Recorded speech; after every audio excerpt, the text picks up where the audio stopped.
since we're doing BFM, I want to show this classic video. Turn your sound up, make sure you can hear it, because that's the good part. This is some classic BFM comms here. So. 4,000. Carson, sights on.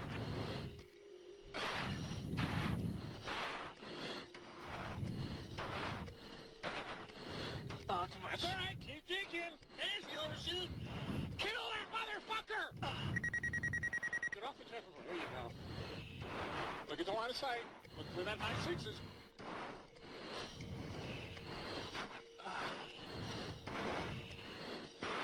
Control your nose. You need to fly more towards his 6. If you can't go high, go underneath him. Go underneath him. There you go. Now look at the line of sight. Start aligning. Don't let the nose fall. All right, his nose is committed. You can lift that ground in front. Go get him! Kill him! Kill him! Kill him! Kill him! Put the nose on him and kill him! Try it! Come on, he's out front! Shoot him!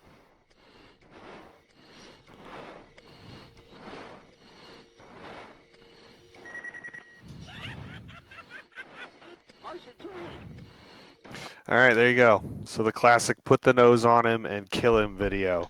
I don't know what that instructor was on, but he definitely wanted that guy to put the nose on him and kill him. And that's we're going to talk about some ways that happens in BFM, but that's like a classic BFM training video. It's T-38. There looks like they're doing a flat scissors set, and once you kind of know some of the stuff we're going to talk about tonight, you can kind of piece together what's going on in that video. It probably was really low quality for you guys because I'm streaming it, but you can find it everywhere on YouTube.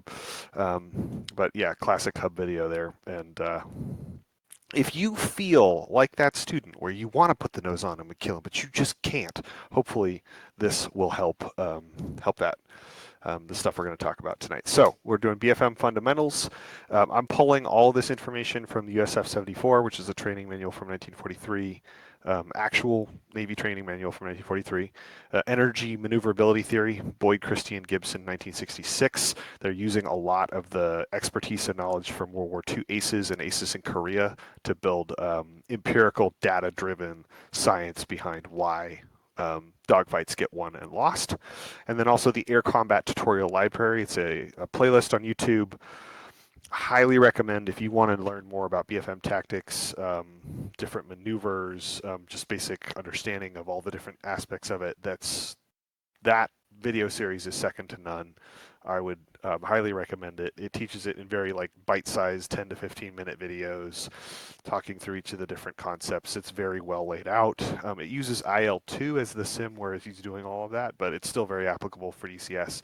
And honestly, I think you could probably use that to teach real-life dogfighting, and it is based on the same syllabus that they do teach at both in Air Force and in Navy training. So highly recommend that if you want a deeper dive on some of this stuff. But today, we are going to talk about BFM. What is that? So tonight we are learning to execute, the objective is to learn and execute decisive and aggressive basic fighter maneuvers. That's what BFM stands for. And that means understanding the concepts of energy management, EM, and learning to manipulate your enemy's ability to employ energy management against you, which will make you not only a deadly aerial opponent, but also a better aviator and a tactical thinker overall. Learning these concepts and employing them in the air, under stress and under simulated Gs, is the purpose of what we're doing tonight. So I'm going to hit you with a whole lot of concepts and definitions, terms, a lot of words on the screen over the next 10, 15 minutes. Hang with me. If there is any point during this that you want to ask a question, I am very interruptible. I'm going to keep plowing through because there's a lot to get through, and I do want to get to flying. But if you have a question, something doesn't make sense, or you want to add something, feel free to interrupt me. Let me know. Otherwise, like I said, there's a lot to get through. Some of it I'll move relatively quickly because a lot of you guys are experienced dudes and have seen a lot of this before. But I also want to make sure that there's a baseline understanding that we all share, so that way, when I'm describing something or when we're debriefing things in the future, everybody kind of has the same basic assumptions, and we're not making guesses or like assumptions that somebody knows something that maybe they don't, or the understanding of something is not the same as everybody else. So we all are familiar with the clock positions. That gives you position relative to your fighter. Um, 1 through 12 around the clock, as though your aircraft were in the center of the clock, 12 on your nose, 6 on your tail, etc. I'm not going to go into detail. There's a joke here that you can see in the PDF when I post it later, but I'm going to move on. Another important term that you probably are familiar with is situational awareness, or SA, and that refers to the level of understanding that you or your group, your flight, your squadron has of the rapidly evolving battle space around you.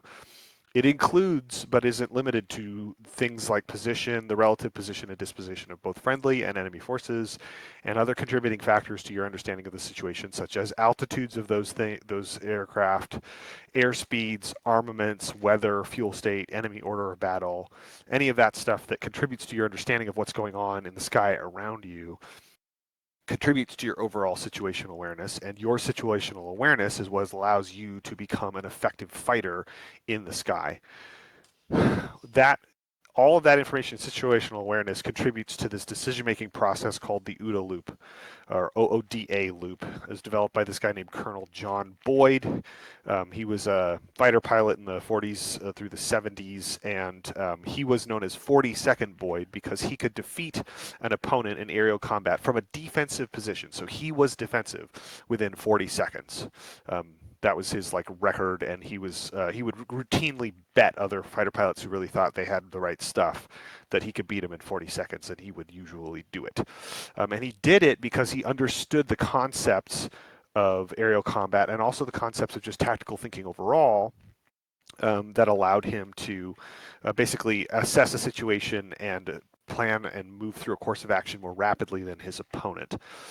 And so this is this OODA loop, and that stands for observe, orient, decide, and act, which are 4 steps of this sort of decision-making process. And the quicker that you can move through this process, the more in control of the fight you will be.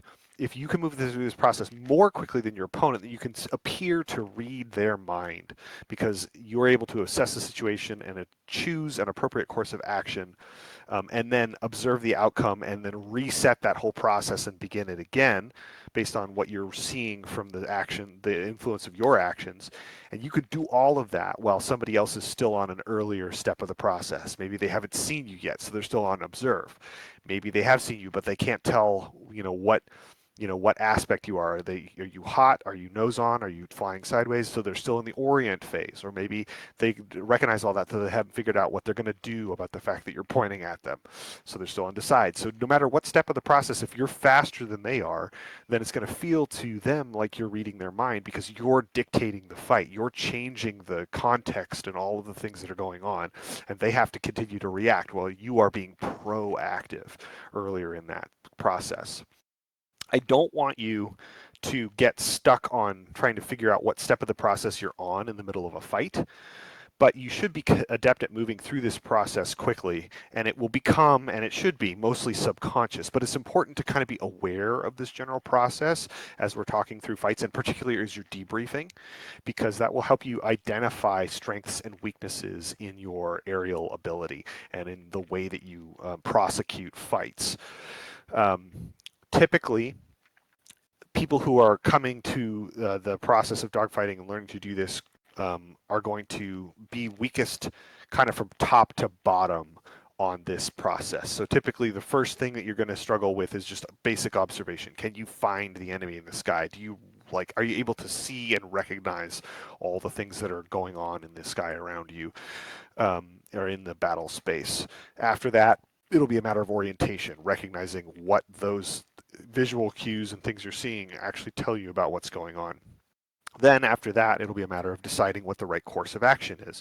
Typically, the mistake you'll make will be like, all right, I see what's going on. I have a good sense of like what's about to happen, but I pick the wrong response. And then lastly, once you've gotten pretty good at all those things, then typically the mistake will just be when your action happens, it's off of the right sequence. So it's either too early, it's too late, maybe it's the wrong action. And the right action at the wrong time is still the wrong action. And so this is a way of identifying where the breakdown is. If you lose a fight, or even if you win one, identifying how that process worked for you and for your opponent is a way to kind of recognize what went right, what went wrong, and to help you debrief what's going on. So I wanted to introduce this concept so you can kind of have that in the back of your mind for the rest of this session. More definitions to throw at you. These should be familiar from my formation training from about a month ago. You can go back and watch the video on that if you aren't familiar or you didn't catch that. But a lot of this, again, should be familiar for most guys who are flying DCS. They've seen this stuff before. First term, lift vector. That's like a pole that comes straight out of the top of your airplane, roughly from like the top of your cockpit or canopy going straight up, and that's the vector of lift on your airplane. And where that lift vector is pointing tells you a lot about how the enemy or your own fighter is postured in the context of a fight. You might have heard in that ridiculous video I started with that he says, put the nose on him and kill him. Sometimes you'll hear when guys are, if you watch other, training videos of BFM sets, they're like, put your lift vector on him, or like, where's his lift vector? Because if it's pointed at you, that means he's maneuvering aggressively. And if you are pointing your lift vector at him, that means you're turning into him and you're trying to shape for a shot. So the lift vector placement is a really important aspect of recognizing what's going on in a fight. The turn circle, that's the shape in the sky that a fighter is making in a max sustained, or sustained max performance turn. So if you were to continue for a whole 360 degrees in max performance in a turn, you would create a circle in the sky, and that's your turn circle. And the shape of that circle and its orientation relative to the other airplane is the basic building block of any dogfight. There's also pursuit curves. They're called curves because usually a fight there's turning involved, and so you will describe a curve in the sky as you are putting the enemy in one of these relative positions relative to you.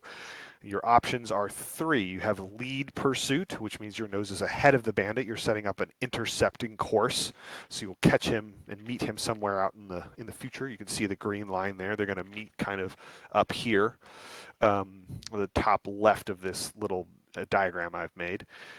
Pure pursuit, you're directly nose on, and that means you're probably going to stay very similar relative to position, assuming that you guys are both going roughly the same airspeed. And so over time, you'll tend to get dragged out behind the opponent because the distance will remain the same, and then your just relative position will end up behind the opponent. You'll end up chasing him. And then lag pursuit, nose pointed behind the bandit, and that means that distance between you and the bandit is going to increase. And you can use these pursuit curves to change your position relative to the bandit. And I don't want you to get the impression that lead is always good and lag is always bad. Sometimes you want to pick what type of pursuit you're doing based on what you're noticing about a fight. And there might be a situation where you think you're going to overshoot the opponent and end up in front of him. And if you want to prevent that, you're going to want to go into lag so that you end up behind him instead. So all of this is fairly situational when you're going to employ these and how you're going to employ them. The last one on this page to talk about is an energy excursion, which is an expenditure of energy. I'm going to talk about what I mean by energy in the next couple of slides. But it's basically any aggressive maneuvering that you're doing.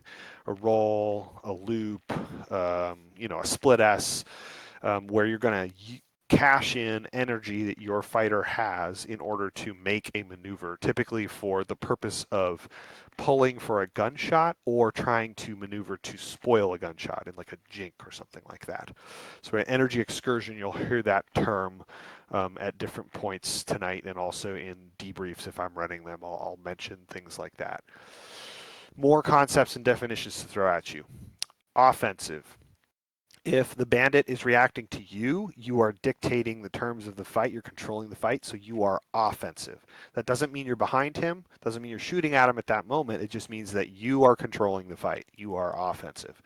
Defensive is the reverse. You're reacting to the bandit. He's dictating the fight. Again, doesn't mean that he's behind you on your 6 o'clock. It just means that you're reacting to him and you're responding to things he's doing, and he's the one who has the initiative in the fight. And then neutral, neither you nor the bandit have the advantage. That typically happens at a merge where you're nose to nose and you're passing each other.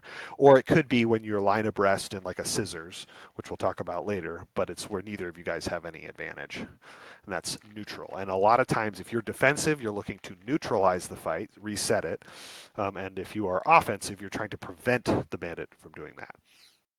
Angle of attack. This is from aeronautics, and this definition, if you're looking it up in like compared to like a textbook on flight science, is going to be not quite right, but it's a little bit clearer what's going on. It's the difference in the pitch degrees between the attitude of your airplane and the relative wind. So you're moving through the air in your airplane, and the angle that you are relative to your movement through the air, the bite of your plane's wings into that airflow, is the angle of attack. It's what helps you climb and turn and maneuver, but it also creates a lot of drag. And if you get past your critical AOA, your critical angle of attack, then you're going to stall. It's important to recognize that stalling is not determined by airspeed. It's determined by angle of attack. And the stall and critical angle of attack is determined by the design of an airplane. So the Corsair has a critical angle of attack, and that will be irrespective of altitude or airspeed. So you can still stall at 300 knots if you exceed the critical angle of attack of your particular wings and airfoil. The angle of the stalling, the critical angle of attack can be adjusted at an airplane level by flat position and things like that, but it's going to be a hard number that's the same every time. You won't be able to tell this in the sim because you don't have information on your angle of attack. They didn't have gauges for that yet. But if you are watching a TAC view debrief, you can watch for what that number is. It's about 20 degrees in the Corsair. And when somebody exceeds that, you'll notice that they typically depart controlled flight and lose control of their airplane. So that's the thing to watch for and to get used to what it feels like in the sim when you're approaching that critical angle of attack so that you know when you're about to lose control of the airplane. A reversal is a change in direction of your in your fighter's turn circle. We'll talk about this later on. It'll become clear in some of the diagrams I'm going to show. But that's usually caused by a roll of the aircraft. So you're changing the direction of your turn.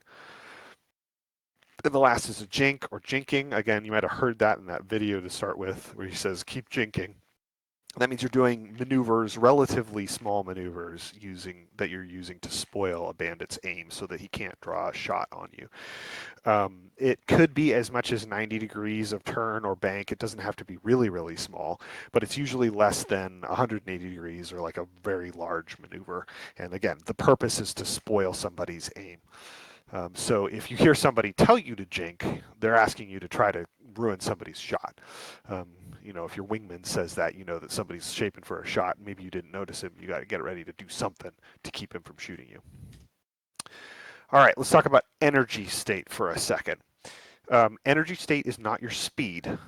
It is a combination of airspeed and altitude, and that is your overall energy. Airspeed is your kinetic energy you have moving through the world, and you can convert that from one type of energy, your kinetic energy, airspeed, into altitude, which is potential energy. If you remember from physics, you've got kinetic energy, potential energy. You can convert between the two, and so your kinetic energy can be converted into potential energy, airspeed to altitude by climbing. And you're going to bleed that airspeed down as you climb, but you're going to gain altitude, so your overall energy state will probably stay roughly neutral. You can also do the same in reverse. If you're high and slow, you can descend and gain back or convert some of that potential energy into kinetic energy and regain airspeed. So that means that a high, fast fighter has the highest energy state, and a low and slow fighter has the lowest energy state. Some laws of energy in air combat, some aphorisms you might hear in the fighter pilot world. One is speed is life. You always want to keep your speed up if you can. Getting slow is a recipe for getting shot. You can't maneuver as quickly. You can't convert that airspeed into altitude if you get low. And so you want to keep that speed up as much as possible. Speed is life. Another aphorism you might hear is the high fighter wins, especially with prop-driven aircraft in World War II. If you have an altitude advantage, you have a significant significantly better chance of controlling the fight because you have an energy advantage that the other guy is going to have to spend some of his airspeed in order to climb up to you. And if you guys are going the same speed and he's below you, then you've got a huge energy advantage that you can use to control the fight. But everything is relative to the situation. It depends on your situational awareness and what you're recognizing. And so, in a decision between speed and altitude, if you have to decide, I would recommend choosing altitude in almost every case. But there is an example where you might not want to do that. If the bandit is in your rear quarter, your 6 o'clock position, or somewhere in that like quarter behind you, if you try to gain altitude when he's on your six like that, then this is where fighter pilots say the aphorism, go up to blow up. If you do that with somebody on your 6 o'clock, it's going to make for a really easy shot because the shape of your airplane goes from a really narrow profile to a plan form where you can see the entire top of the plane as it climbs. And you're also going to get slow, so you won't be able to maneuver as well, and you'll make an easier target for him as you're going up the hill. So there are some certain situations where choosing altitude over airspeed may not be to your advantage. Also, remember that the Corsair is pretty good at gaining speed and holding on to it. So, particularly once we get zeros in the game, or even against some of the bandits that we fight now, we can outrun them. We can pick up airspeed faster, we can dive quicker, and we can get out ahead of them, and they won't be able to catch us. And so, it may be more beneficial to privilege airspeed over altitude in certain situations. But as a general rule, altitude is more beneficial than airspeed when it comes to overall energy state. Think about your energy state like a bank account. You always want as much in your bank account as you can, but it's not there to just be kind of hoarded miserly like, but instead you want to spend it in a responsible and intentional way. So if your total energy is a combination of your altitude and your airspeed, you want to invest wisely and you want to spend carefully. You want to invest in altitude first because it comes with interest, because you can always convert that back into airspeed. But ideally, you want more of both. So you want to be high and fast going into a fight, and never spend down your bank account when you don't have to. That's the number one mistake that I think I see people make when I'm watching other people dogfight. And when I've trained guys in BFN in like jet squadrons, is they're typically spending that energy when they don't need to. They're either pulling too hard and bleeding down their airspeed, or they're descending and losing altitude when they don't have to. And that means that they're spending resources that they're going to need later, and they're not getting any clear benefit from that. So don't spend that bank account when you don't have to. So, quick quiz. Which fighter is in the stronger position? Is it fighter A, who's doing 90 knots at 3,000 feet, so he's almost at stall speed, but he's 3,000 feet? Or you got a guy on the deck at 100 feet, 300 knots, so he's screaming. If you said fighter A, you'd be correct, because fighter A can probably point his nose down, and in about 1,000 feet, maybe 1,500 feet, he's going 300 knots just like fighter B. But if fighter B wants to climb up to 3,000 feet, he's probably going to end up pretty close to that stall speed. And if fighter A sees fighter B starting to climb up after him, fighter A can descend, pick up airspeed, and when they meet in the middle, fighter A will be at the same altitude as fighter B, but with more airspeed. So overall energy is greater in the case of fighter A. So again, if you have to choose between altitude and airspeed, all things being equal, of course, altitude, generally speaking, is a better investment. So, before I take a brief pause to let it all sink in and have you guys ask some questions if you've got them or add comments, I want to talk about some really particular numbers for the F4U that I did with some testing with mouse and cool hands a while ago, and then I've continued to test these, and I think I've got them more or less solid.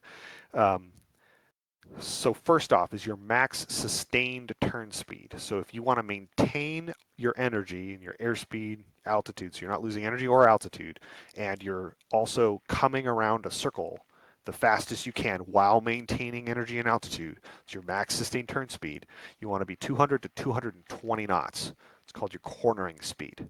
If you can maintain that airspeed and you don't lose that altitude, then you're going to be turning at your max sustained turn rate, which is between 12 and 15 degrees per second, depending on your airspeed and some other factors. So generally speaking, you're going to do about 13 degrees per second, 215, 210 knots, call it that.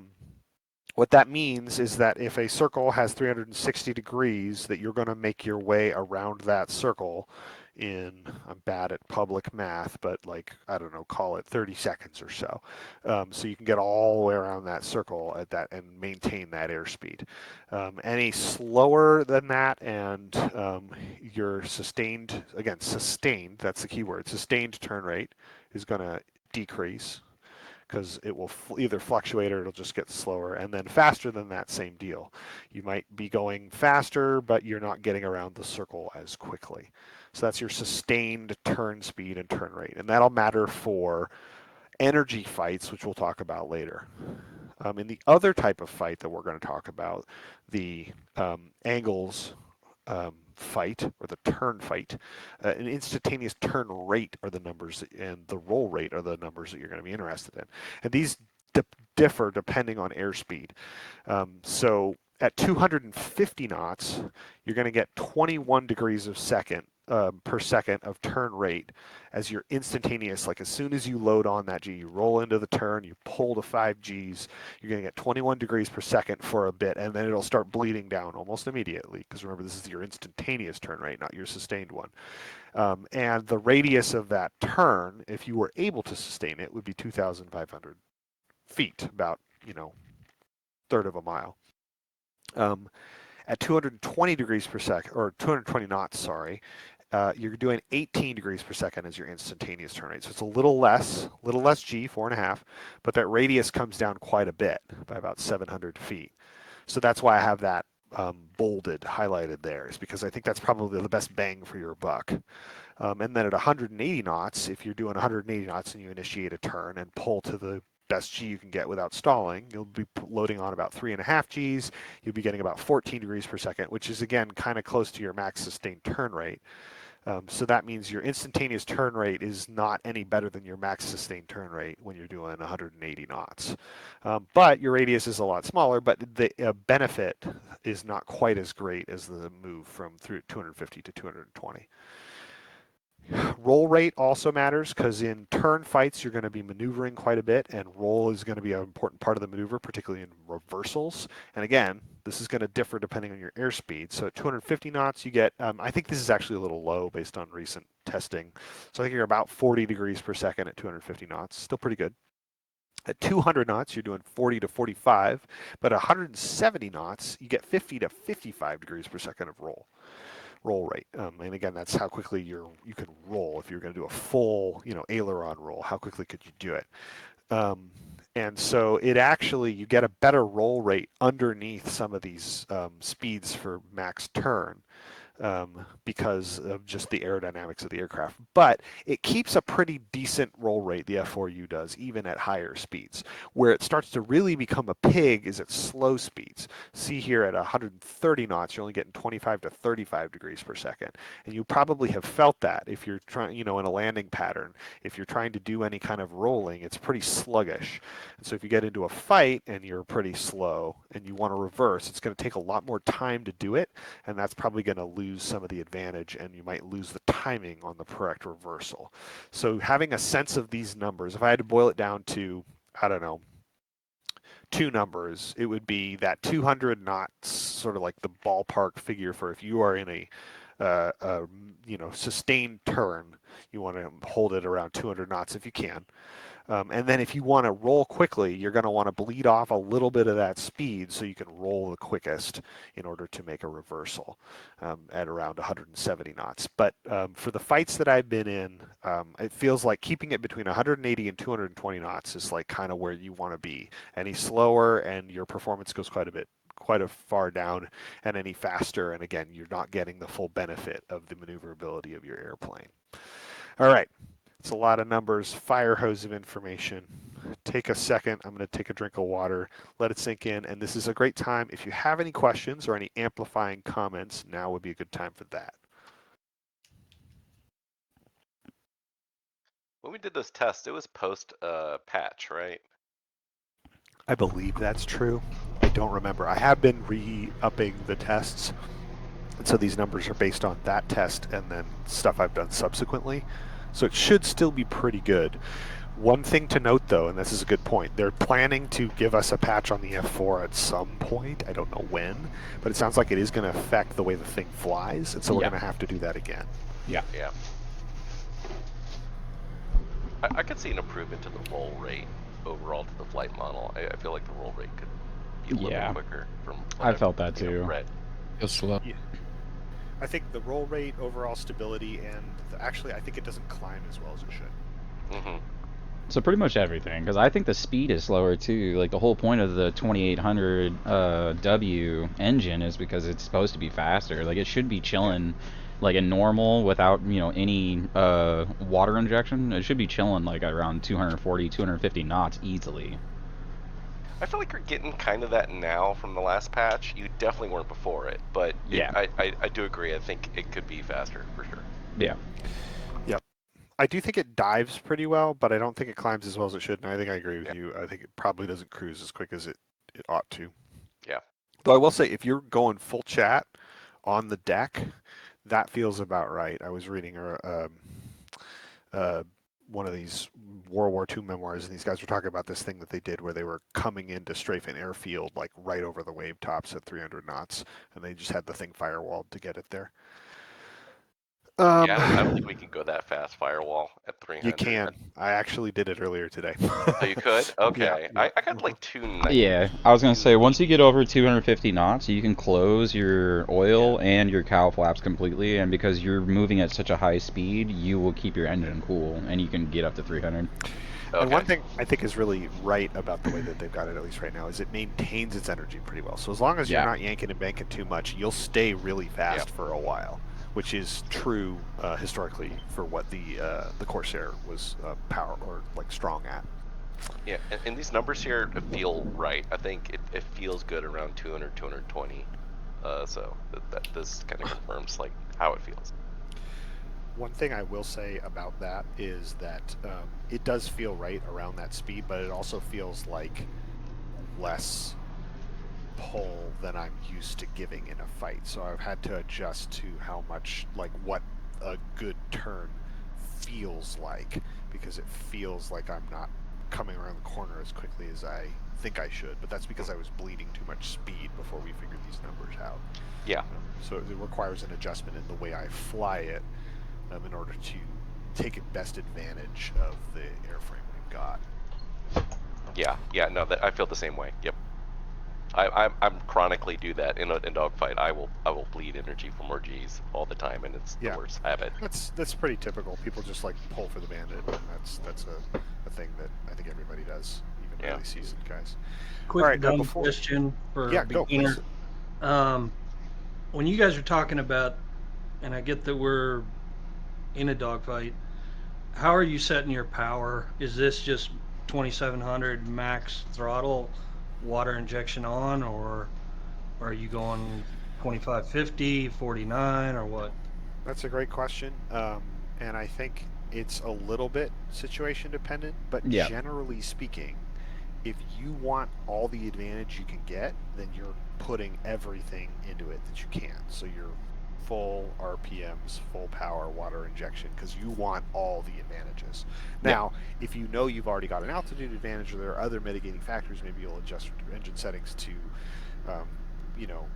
decrease engine wear, because you've only got about 5 minutes if you got the whole thing pushed and firewalled before something explodes or something goes wrong or run out of gas. Right.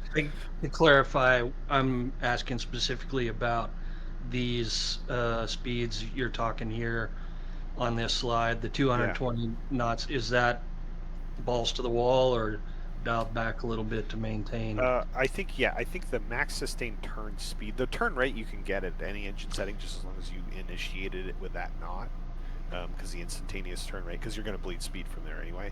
But to do the max sustain, you're going to need it firewalled. Yeah. Okay. Thanks. And when we tested this, and when I've tested it subsequently, I've firewalled it, and but I am trying to watch the engine temps to make sure that I'm not going to like make it explode. But that also is a very sterile environment where I just get up there and fly circles. But if you see your engine temps getting hot, go into the full rich and leave it there for a little while, and you'll come back down. That's a good suggestion. Oh, didn't know that. That's good. All right. If there are no other questions, I'm going to move on. Cool. Let's do it. So, we already talked, I introduced these two terms, and so we're going to talk about two general types of dogfights you could get into. Now, I want to preface this by saying these are not tactical suggestions. These are not ways to win dogfights. These are not like the types of tactics I am recommending.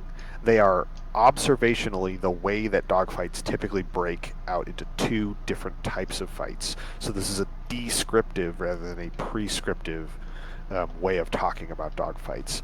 But they're really helpful for, again, in a debrief, being to identify what sort of a situation am I in and what actions can I take to gain an advantage in this situation.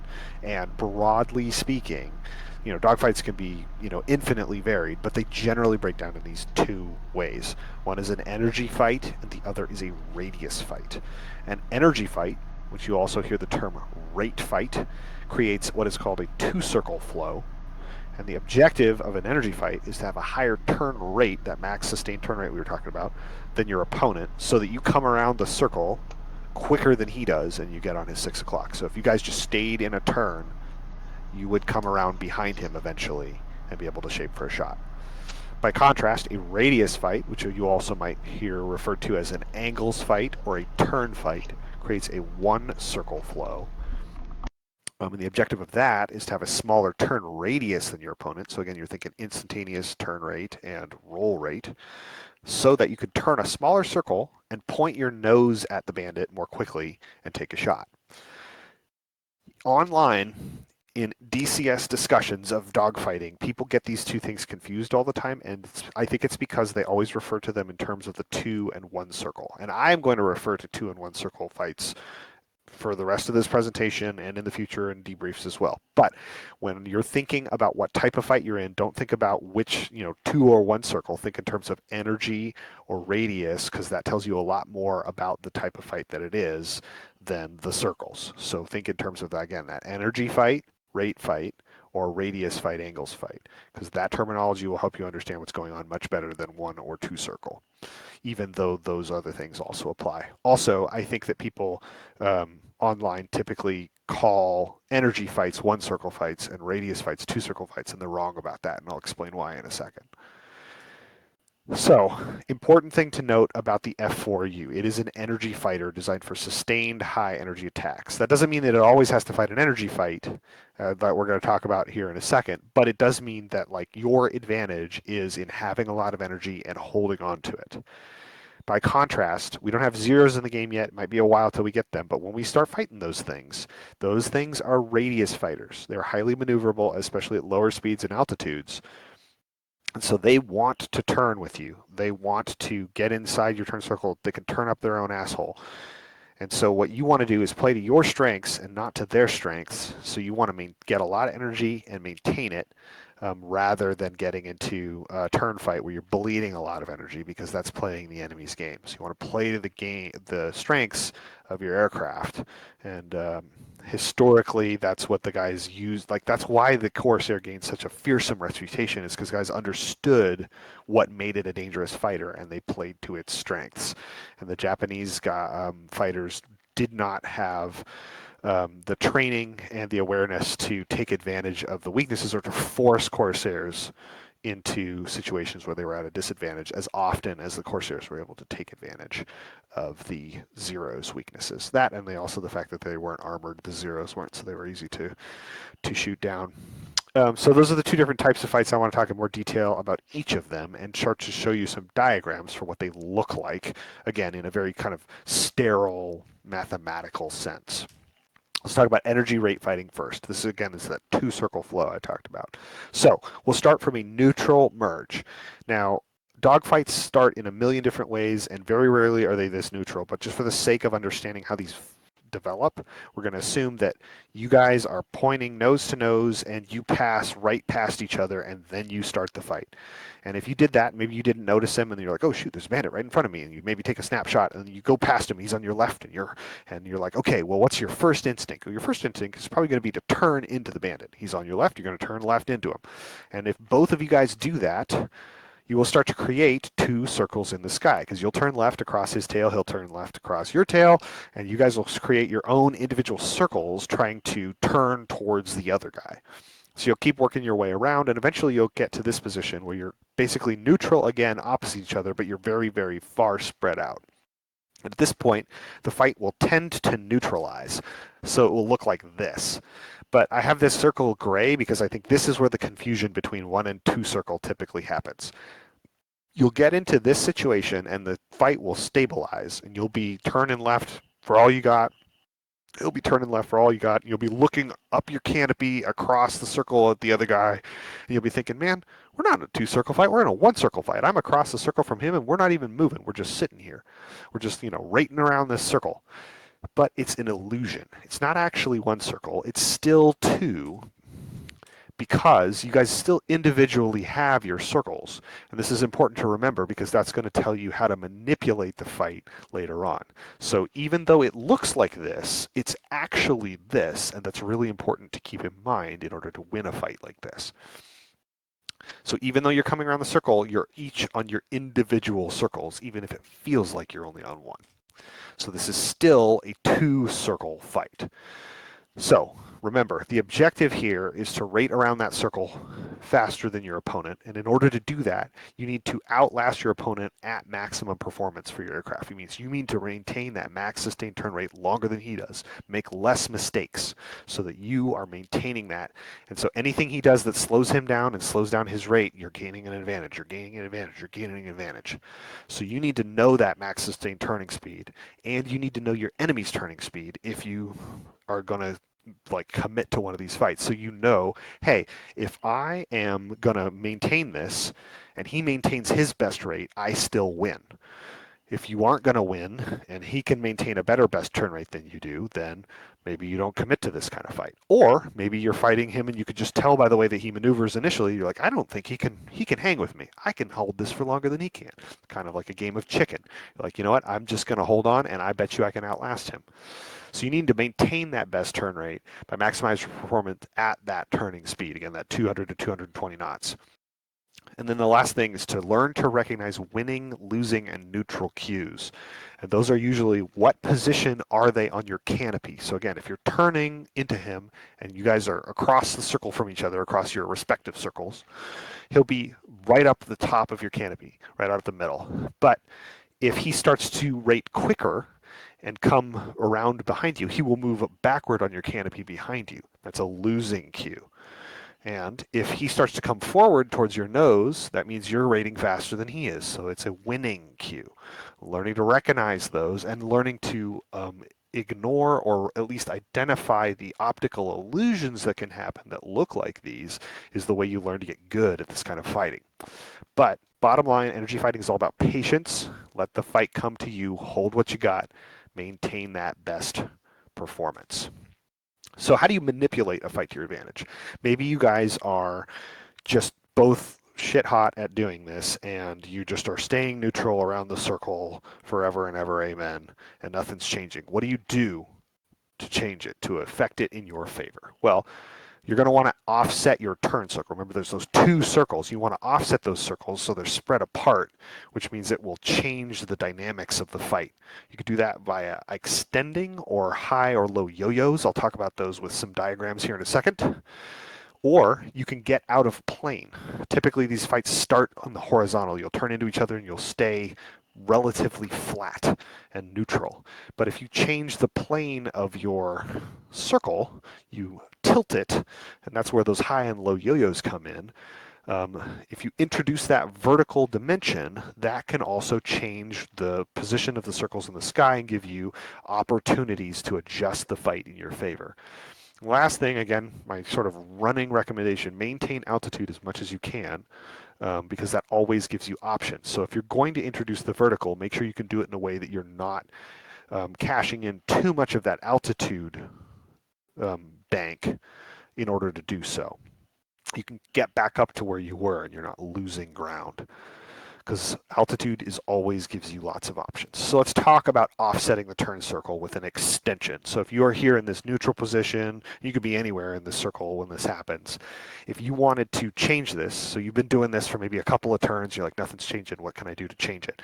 Well, you might want to relax a little back pressure on the stick so you're not as much pull, and roll out a little bit of bank, and you're going to, not tons, but you're going to extend a little bit.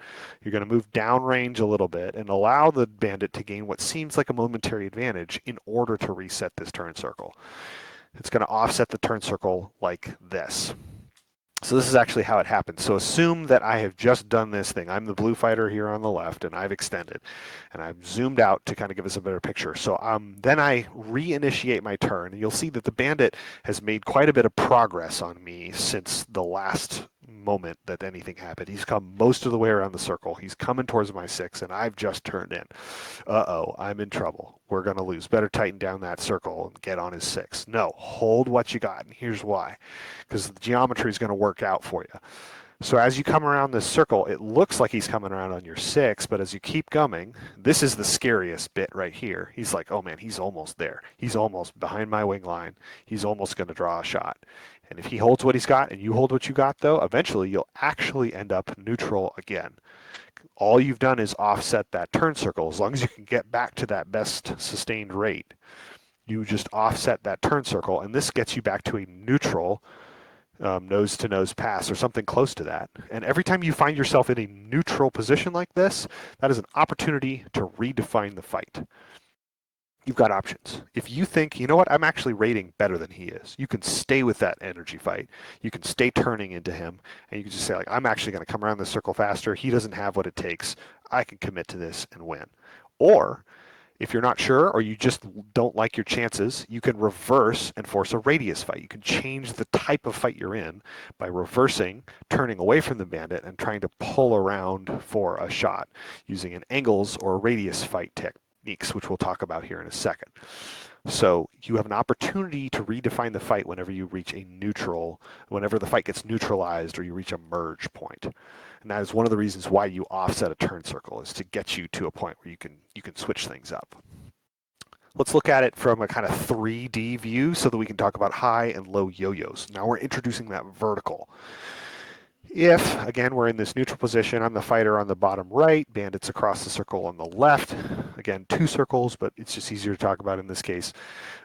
If I want to introduce the vertical, maybe I'm going to try a high yo-yo. So I'm going to, instead of extending, what I'm going to do is I'm going to roll my wings out a little bit and add a little bit of pull so that I go up the hill. So I go up the hill, and I'm increasing my altitude a little bit. And what that's actually going to do is it's going to adjust how far in the direction I was traveling I'm going, because I'm going to slow down, and I'm also going to convert some of the energy that I was using to go around the circle horizontally into some vertical travel, which from the top down is going to look like this. As you go up the hill, you're going to slow down that downrange travel, and so that part of the circle will be shorter. And as you come down the hill, your airspeed will increase, and you'll tend to shoot out a little further in what looks like an extension, and your circle will become egg-shaped. And when you do that, the pole, the center of the circle, is going to drift. It's going to drift in the direction of the bandit's nose or the fighter's tail in a high yo-yo, so that over time, if you do this one time and then go back to your normal flat circle, you will have moved your turn circle like this.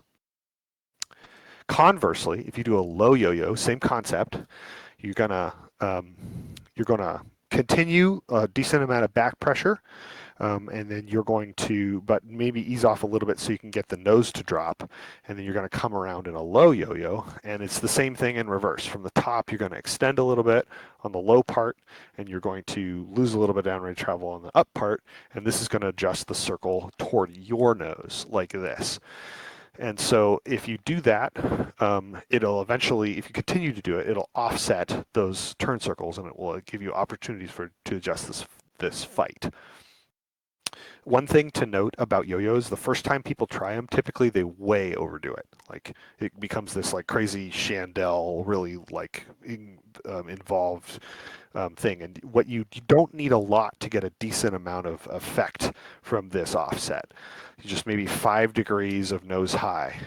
If you overcook it, you're probably burning too much energy, and you might be gaining a lot of altitude, but you're losing a ton of airspeed. And so I would recommend, if you're going to try a yo-yo, if you get into a fight, be pretty gentle with it and see what kind of response you get, because you know, like I said, when people typically try this the first time, they overdo it. Usually I see people low yo-yo the first time because it seems like, oh, I'd rather dump the nose, maintain some energy. But then you dump too much of the nose and you end up scooping through it, and you can't maintain that or get back to that best rate. And so you end up just basically losing altitude and getting back to your neutral rate, but you're just lower now, and that doesn't help you with anything. So go easy on it the first time you yo-yo. Let's see. So I want to skip this. I skipped this in the first section, or first session, but I really want to make sure that we keep moving on to the one circle. So I was going to talk about how altitude adjusts in this scenario, but we can look at this. You can look at this in the PDF later that I'll send. But I think a lot of it's just sort of extrapolating from these basic principles, which you guys are all smart. You can figure out what's going on here.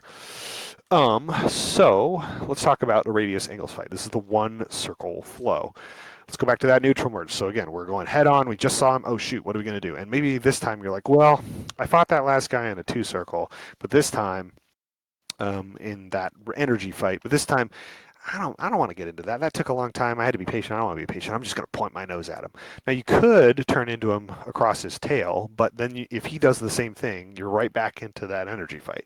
So how do you switch that up? Well, you turn away from him and you pull for all you've got. Use that instantaneous turn rate so you get your nose around as fast as you can, so that hopefully you can take a shot at him. Maybe it's a high deflection shot. Maybe you even get on his 6 o'clock.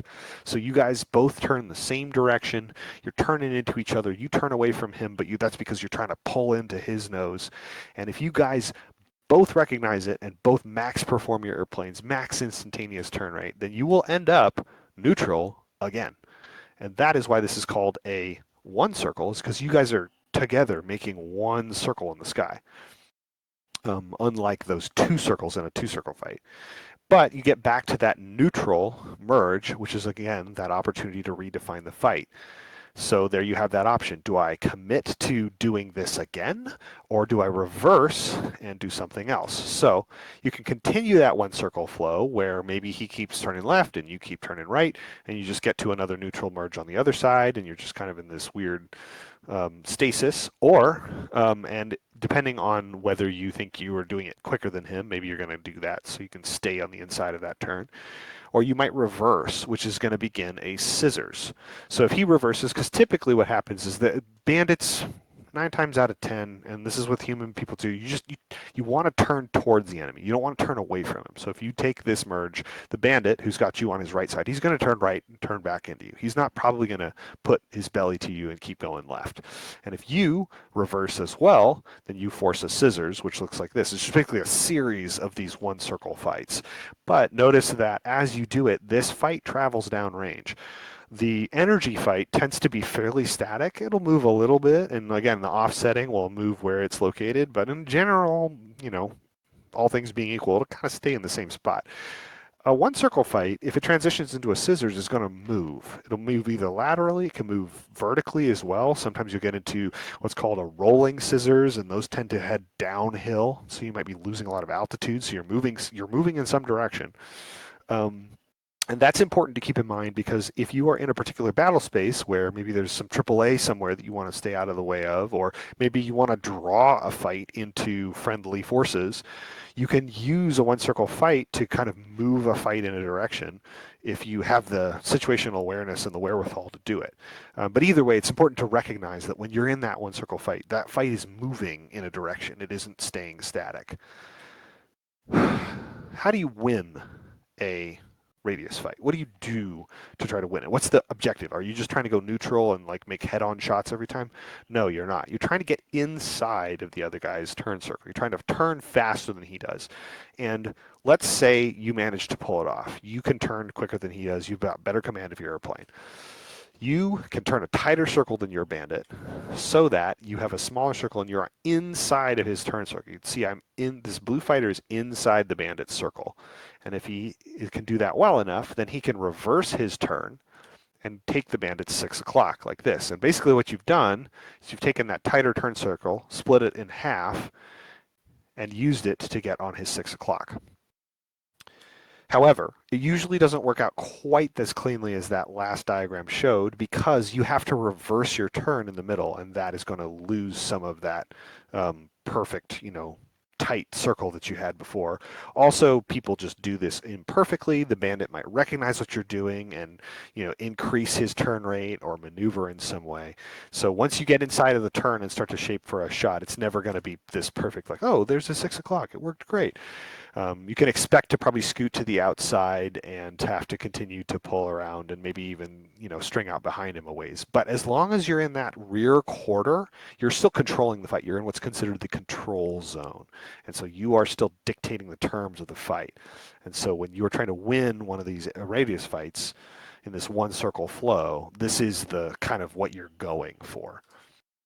But remember that turn radius is going to increase during the reversal, which is why you're going to tend to scoot to the outside once you make that reversal. So you rarely can do it in half the way. So essentials. Objective is to force the bandit to overshoot so you can take his 6 o'clock. Force the bandit to overshoot. We haven't talked about overshoots at all. What are you talking about that right now, Brother Leb? Well, basically, what you're trying to do is if you're trying to turn a tighter circle than he does, then if you manage to pull that off, he's going to scoot out in front of you, overshoot you, so you're not going to that neutral merge every time. And that is what gives you the opportunity to take his 6. To do that, you need to know that max instantaneous turning speed. And remember that the rate changes depending on your airspeed. And your roll rate, which also changes depending on airspeed, and how that stacks up against your bandit. That might be based on what type of airplane type he's got, but it could also be like, I know Bart, and I know that I've got him made if I do it this way. Or I know Mouse, and I know he's better at this than I am. So my ability to pull this off is not quite as good. And if you know that, then it'll change when and how you're going to commit to this kind of a fight. It's also important to recognize reversal cues and keep a very clear idea of what your energy state is. Reversal cues are a sum site picture that you use to recognize this is the time to do that reversal. The mistake people make with radius fights is that they reverse at the wrong time, typically too early when they're still out in front of the bandit. And that is an opportunity for the bandit. Now the bandit can take your 6 o'clock because you just made his job a lot easier by basically preventing him from having to do any maneuvering. You turn the same direction he does, and then he can just line up on you. Also, knowing your energy state is important because radius fights are not energy sustaining like energy fights are. You are burning energy. You're spending that bank account the entire time you're doing these fights. And so you want to know what your energy state is and your relative energy state, the energy state relative to the bandit, because when you have that energy advantage, that's when you can make that reversal when you've got that advantage. So you only want to spend that energy when you see the right cues and you want to max perform it. You don't want to be gentle with that reversal or whatever maneuver you're going to do. When you're going to cash that in, you go for broke because that is the opportunity to get an advantage. And so radius fighting, bottom line, is all about timing and seizing the right moment. Ways to manipulate these fights in your favor. One is to point the nose. That literally means point your nose at the bandit so he thinks you're going to shoot at him, because that keeps the bandit reacting to you and using his energy, which keeps his energy bank account low. Keep in mind, though, when you're doing that, you are also spending energy to do so. So keeping a good idea on what relative energy state or a good sense of what those relative energy states is important. And what you want to do is you want to use less energy compared to him to do that, to continue to point your nose so that he's spending it. And that basically keeps the energy imbalanced, and you're just doing a little less. Whatever you can use to keep him reacting but not overusing that energy is how you're gonna keep that in your favor. You could also fool the bandit into thinking he's in an energy or a rate fight, which will flush him out in front of you, because if he's doing his best sustained rate around a circle, you can turn inside that circle pretty successfully and he's going to scoot out in front. But again, caveat, you can only do that for probably half a circle before you're out of energy and he's maintaining his. So there are risks to doing this. But if you could fool him, and then right after you fooled him, you get inside his turn circle, then you're going to point the nose, and he's probably going to have to react. Typically by tightening down his circle, more pull, so he starts to bleed energy back down. You can actually keep that energy state relatively even, but you've still got an advantage positionally, and you're controlling the fight. Last thing, if you're defensive, you can force the fight to the deck, down to the, to the ground or to the water, so that you don't have altitude to continue to play with. So if you have a situation where you can't seem to get him off of you because he keeps diving whenever he gets energy low, you can go down to the deck to prevent him from doing that. Or likewise, if you've got a bandit that keeps using a dive to stay out of your gun sights, if you keep heading down, eventually you'll reach the deck, you'll do what's called a deck transition, and then you no longer can use the vertical as effectively because you have to go up and you're already low energy, so there's less energy to use to climb. But caveat, this can backfire if you mismanage your energy because you guys are both low energy and now you're out of options. You're down on the deck low and slow, which remember is the position you don't want to be in, particularly in a Corsair. So this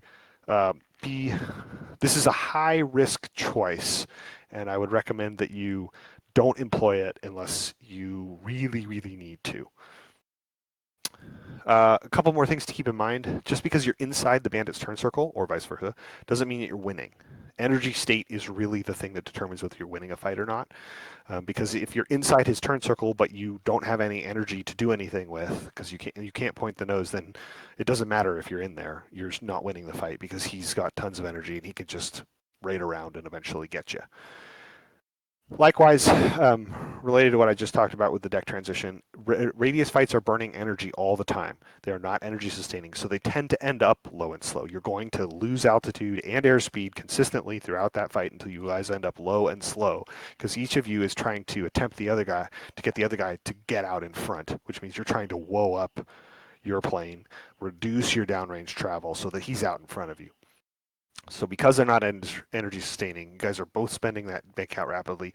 You're both going to end up bankrupt and either crashing, or somebody's going to have to give and extend, and then the other guy takes his 6. So this also can kind of function like a game of chicken. Who's got more guts? Who's better at controlling that airplane at a really low airspeed and altitude? It's like the ultimate in like fine control at low airspeeds. Remember your flaps for this. The numbers to know: instantaneous turn rate, roll rate, and also critical angle of attack, because you're going to be on the edge of the performance envelope the entire time you're in these fights if you want every advantage you can get. And lastly, any maneuvering that you are doing, including pulling for a shot, is spending energy. And in a radius fight, you are not going to have much in the bank because you're spending it all the time. So you're going to want to spend that wisely and don't spend when you don't have to. So questions about those radius and rate fights, the different types of fights, energy and radius fights, or anything else you guys wanted to add or talk about in terms of this general types of dogfights?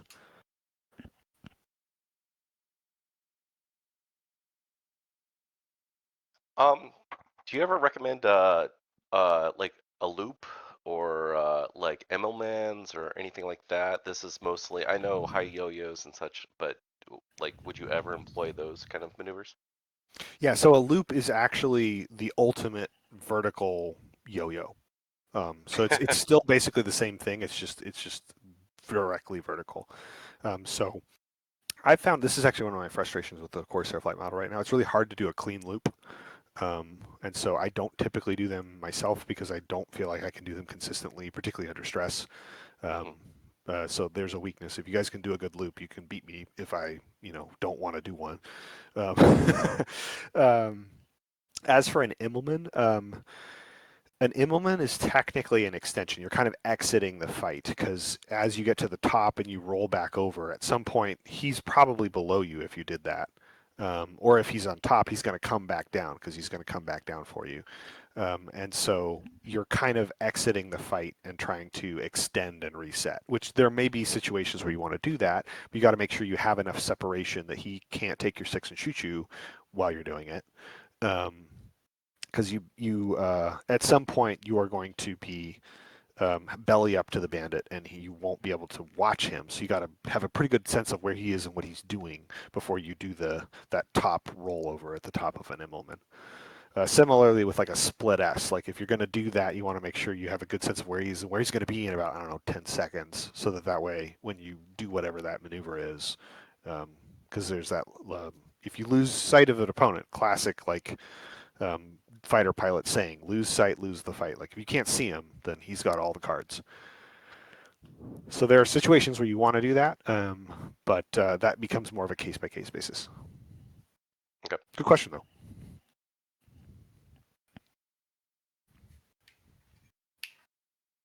Other questions?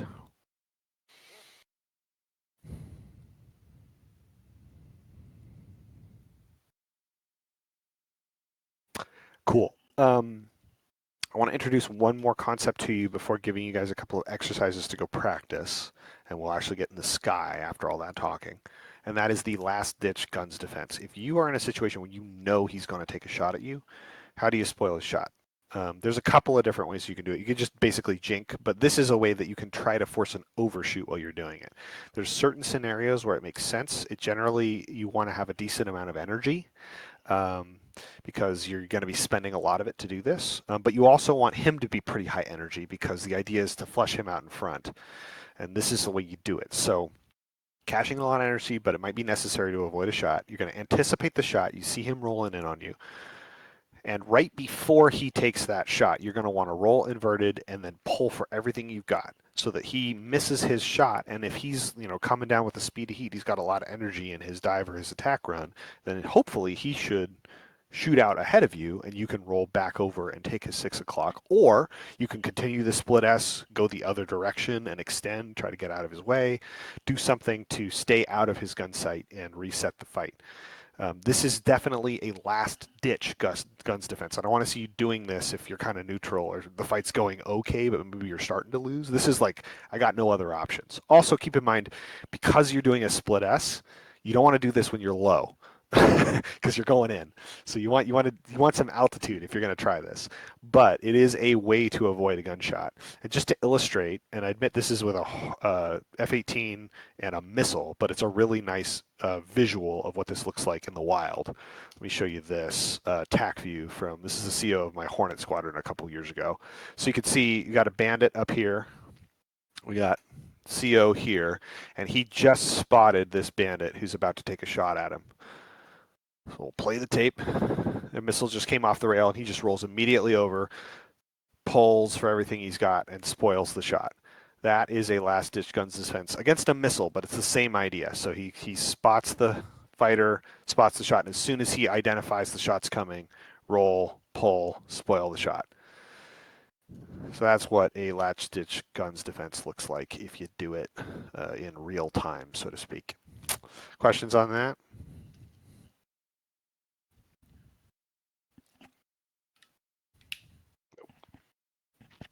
Makes sense. Cool.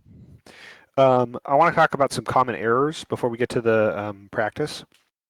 And I've mentioned most of these already, so I can go through them pretty quickly.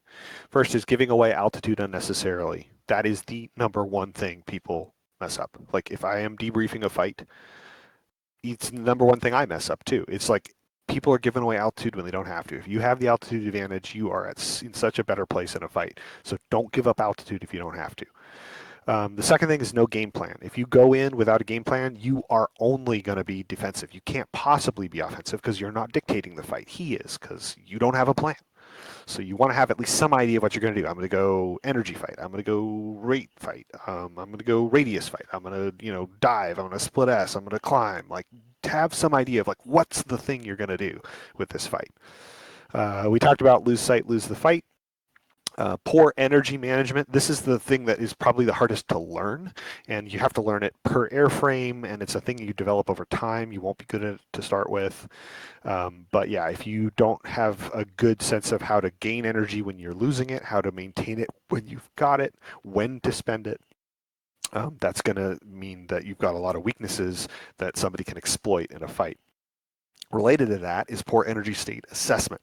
I said this in the first session. I'm going to say it again. This is the thing that I think I'm probably the weakest about, is I don't make good assessments of what my enemy's energy state is. So I'll often think he's slow when he's not as slow, and so I'll do something and he can take advantage of that because he's got more energy than I thought he did, or vice versa. I had an opportunity and I just didn't take it because I didn't realize that he was out of energy. And so this is a thing that's difficult to learn, and you have to do it a lot of visual sort of cues of like, oh, he's getting wobbly, or he's down there doing this, or he tried this maneuver and wasn't able to pull it off, or just like gut level reckoning of what you're seeing. You'll develop this over time, but this is a thing that that will get you, and it gets me. And then those two things, poor energy management and poor energy state assessment, both come from a larger mistake, which is just a lack of general SA. If your situational awareness is degraded, or you just don't have it very good to begin with, then it's going to be hard to make a good energy state assessment, and you're not going to be able to manage energy very well because you just don't know what's going on as well as maybe your opponent does. So improving your general situational awareness is a way to start building these other skill sets as well. We talked about the badly timed reversal. I see that a lot. If you're defensive in a scissors, he's got to be pretty far across your tail before you reverse. A lot of guys will start to reverse right as they start to lose sight of the enemy fighter, but that he's not behind you yet. He's still got a number of degrees to go, and so if you reverse right then, that actually just allows him to roll wings level, and he's right on your 6 o'clock for the shot. So those early reversals are killers, and people do it all the time. Go up to blow up, talked about that. I won't harp on it. And then the last one is actually happens a lot too, is just giving up too early. Like you feel like, oh, I just made a mistake, or he's just better than me. And so you give up. And even though you're not losing the fight, or maybe you are, but you're not it's not lost yet. You just give up and start flying badly, start not paying attention to things you should pay attention to anymore. And then you lose just because you gave up, not because you're actually bad at it or because you're not flying well. So don't give up too early. Don't give up until it's done. Don't give up until you're a flaming wreck. Fight, fight, fight. I had a whole spiel about AI that I'm not going to repeat, or you can look at it later. But basically, I don't think the DCS AI is very good for training on these skills, so fight with other people. One, it helps everybody learn, so everybody's learning together. I can leave that up for now, I guess. Yeah, it helps, two people get to learn. And then also the DCS AI is very sort of one-dimensional, and the one dimension it is pretty good at, but everything else kind of sucks at, and it's also just not realistic. And if you've ever fought a human, humans don't fight like the AI, and after you fought humans for a little bit, the AI is pretty predictable and easy to beat. So fight with your friends, man. It's way more fun. Everybody's learning, so that's my recommendation there. Let's talk about exercises. I have descriptions of them, and I'm not going to read them because that's boring. Let's just look at pictures. There's two basic exercises that I think you guys can use tonight to practice this stuff and to use going forward if you have a partner to do them with. One is the perch set, offensive or defensive, and then the other one is the beam high aspect set. These are classic canned dogfighting practice exercises you can do. They train slightly different things. First is this offensive defensive perch set that I've got on the screen here. So you're going to start in a trail formation with the fighter, the good guy, so to speak, behind the bandit, the bad guy, by about 500 yards. And the way you can tell is on your gun sight, that center circle, if his wings are filling up that center circle, that's about that 500-yard distance that you want. And what you'll do is once both planes are set and you're going about the same airspeed, then you'll call fights on. The fighter typically calls fights on, and then the bandit, whoever's out in front, and doesn't matter who starts, you guys are going to switch anyway. The bandit will break right or left, and then his job is just basically to try to prevent the fighter from getting a good guns tracking shot and additionally to try to neutralize the fight, get it neutral. So you guys are, line abreast, or maybe you go nose to nose for a neutral merge, some way to neutralize that fight. And if the bandit is able to do that, then you call the fight right there, you don't continue it, and you reset and you'd run it again. But if the fighter is able to accomplish what he wants to do, he wants to get a guns track and kill, which means you can keep the pipper in a place for a valid shot wherever you think that is. And again, it's kind of honor system. But tonight, I've got a way we can do it better. But I'll talk about that in a second. Get a good valid guns tracking shot, which is about 2 to 3 seconds of guns tracking. So the pipper, you're able to hold it in that spot. And if you're able to get that valid guns tracking shot, then again, call the fight. Fight is done, reset, run it again. Switch places. What this trains is it trains what you do when you have an advantage or a disadvantage, and how to recognize those winning and losing cues in some of those fights that we talked about earlier. So so get with your partner and do a couple of these and then switch places so you guys both have experience with the offensive and defensive position. It really helps for recognizing that stuff and learning what to do in those situations. The other type of fight is this high aspect, a beam set. Takes a little bit more doing to get set up, but it's pretty simple still.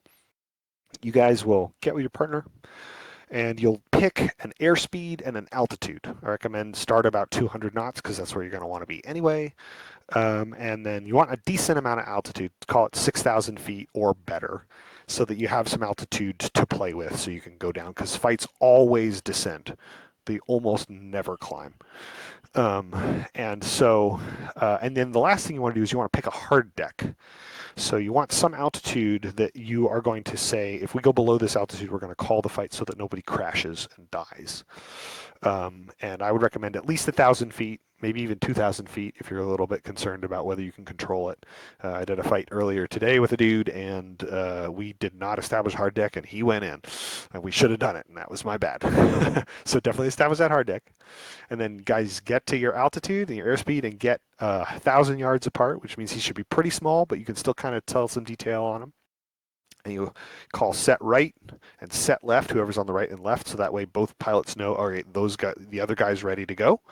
And then whoever's running the fight leader, and again, you can pick, it doesn't really matter, we'll call fights on, and you guys will turn into each other. So you're going to do that nose-to-nose merge.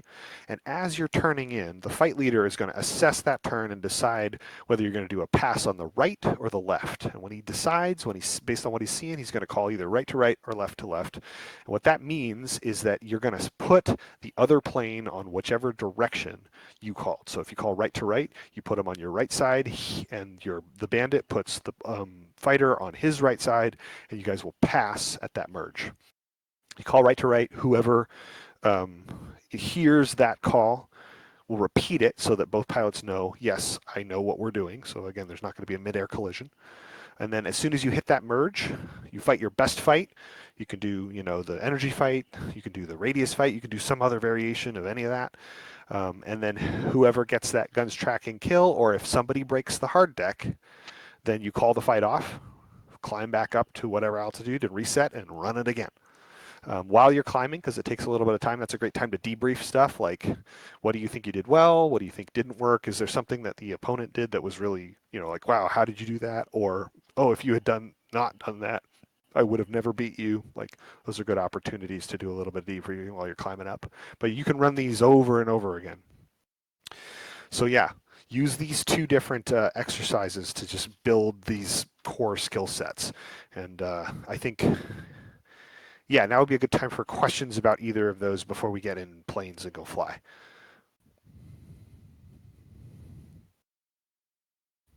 Clear as mud. Could you go back through the slides of the different setups? Yeah. So I want to stick with the visuals because there's just a lot of words on here. Like I said, I'll give you guys this PDF later and you can read them. But so this offensive defensive perch, you decide who starts as the fighter, the offensive plane, and he starts in trail, 500 yards against small circle on your gun sight. And then once you guys are both set, and you call set so you know, then the fighter calls fights on, and the bandit breaks right or left and basically just tries to stay out of the guns of the fighter.